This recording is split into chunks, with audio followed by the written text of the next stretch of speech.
आज हम देखेंगे पंचांग से लगन चार्ट हम कैसे बना सकते हैं।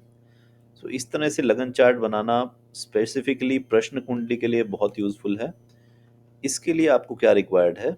इसके लिए आपको रिक्वायर्ड है, आपको पता होना चाहिए सनराइज टाइम क्या है, सनराइज टाइम क्या है और करंट टाइम क्या है। अगर आप प्रश्न कुंडली बना रहे हैं सो आपको मॉर्निंग सनराइज का टाइम पता है और अभी टाइम क्या है। ये आप देख सकते हैं इससे।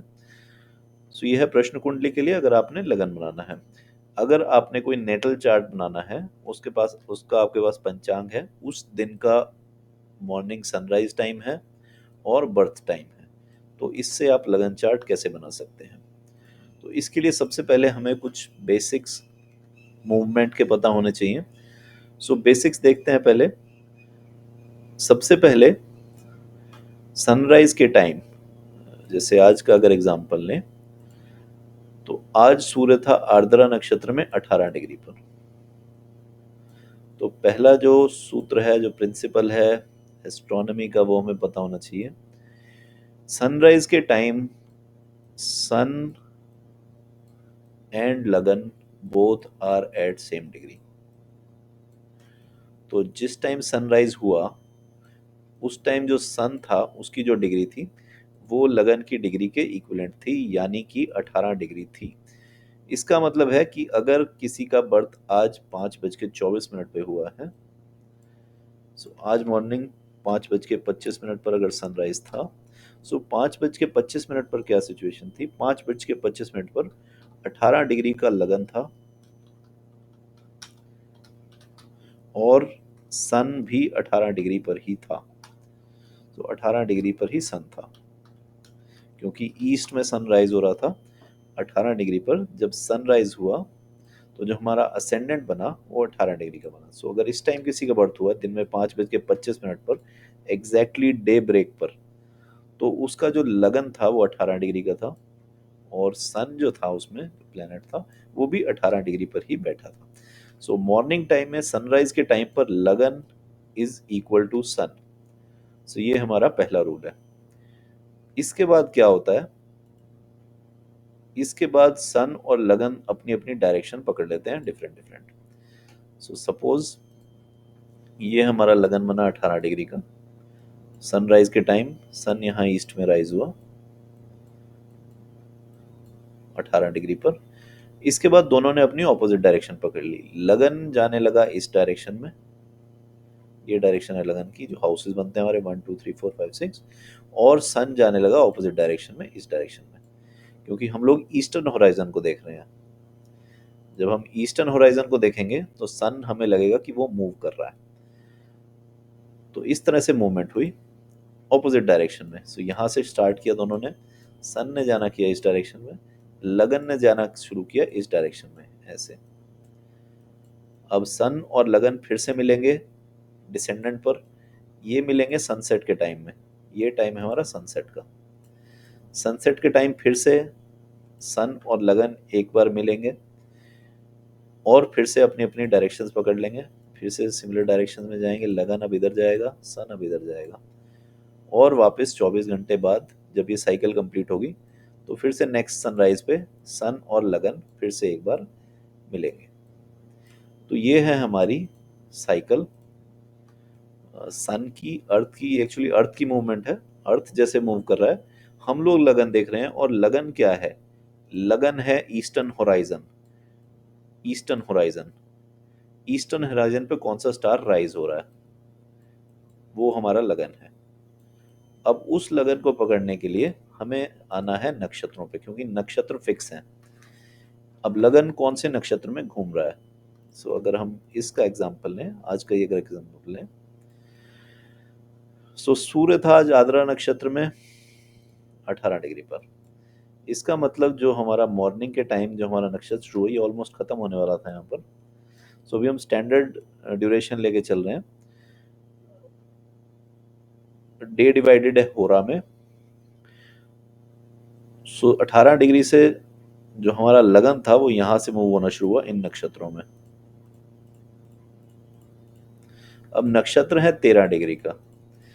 13 डिग्री का मतलब है 1 घंटे में लगन एक नक्षत्र कवर करता है अप्रोक्सीमेटली। 24 घंटे हैं और लगन को 27 नक्षत्र कवर करने हैं। सो लगभग ये 55 मिनट बनते हैं, 55 मिनट। सो अप्रोक्सीमेशन हम लेके चल रहे हैं अभी, 1 घंटा मान लेते हैं। अगर 1 घंटा लगन एक नक्षत्र में ले रहा है तो ये 24 घंटे में अप्रोक्सीमेटली ये कवर कर रहा है, और 1 घंटे का ही हमारा होरा भी होता है। सो यहां से हमने दूसरा रूल बनाया, 1 नक्षत्र इक्वल्स टू 1 होरा। ये रफ कैलकुलेशन है, स्पेसिफिक कैलकुलेशन की जा सकती है।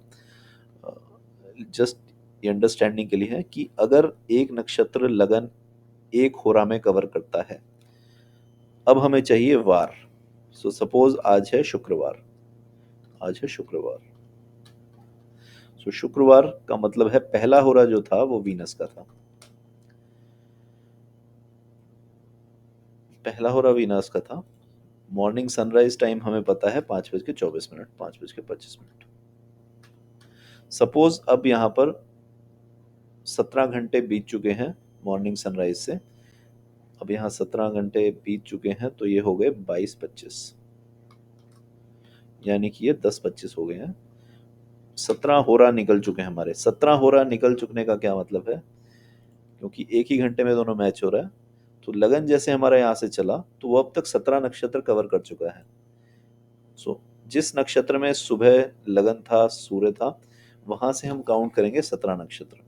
1 2 3 4 5 6 7 8 9 10 11 12 14 15, अभिजीत को छोड़ देंगे, 16 17। तो ये आ गया धनिष्ठा नक्षत्र में।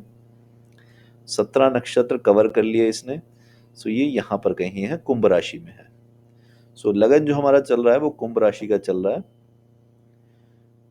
धनिष्ठा नक्षत्र में है। एग्जैक्ट टाइम से हम बता सकते हैं कि वो किस प्लेसमेंट पे है। तो धनिष्ठा नक्षत्र में आने का मतलब है कि जो हमारा लगन है वो हमारा बन गया है 9 नंबर का, कुंभ राशि 11 नंबर का। तो ये 11 नंबर का हमारा लगन बन गया है।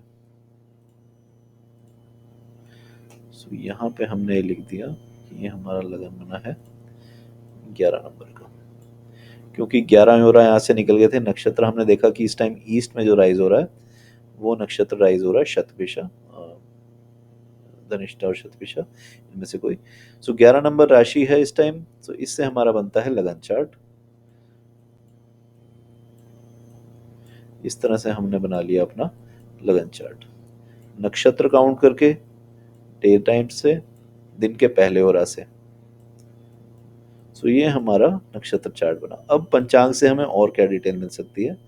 पंचांग से हमें मिलता है नक्षत्र कि आज की तिथि में नक्षत्र कहाँ था। फॉर एग्जाम्पल अगर हम पंचांग देखें तो नक्षत्र है चित्रा नक्षत्र, इसका मतलब मून जो है वो चित्रा नक्षत्र में है। सो अब चित्रा नक्षत्र कहाँ पर पड़ता है हमारा, चित्रा नक्षत्र पड़ता है हमारा लिब्रा राशि में, यानी कि मून है हमारा यहाँ पर प्लेस्ड। सो ये हमारा मून हो गया, यहाँ पे हमारा मून आ गया। सन, क्योंकि हमें पता ही था कि वो आर्द्रा नक्षत्र में था, तो ये हमारा हो गया सन। सो ये हमने लगन चार्ट बनाया। इस टाइम चल रहा है 11 नंबर का लगन, मून है 11th हाउस में, सन है 5th हाउस में। सो इस तरीके से जस्ट सनराइज टाइम से, वार से, और कितने होरा निकल चुके हैं करंट टाइम से आप इजीली लगन चार्ट बना सकते हैं।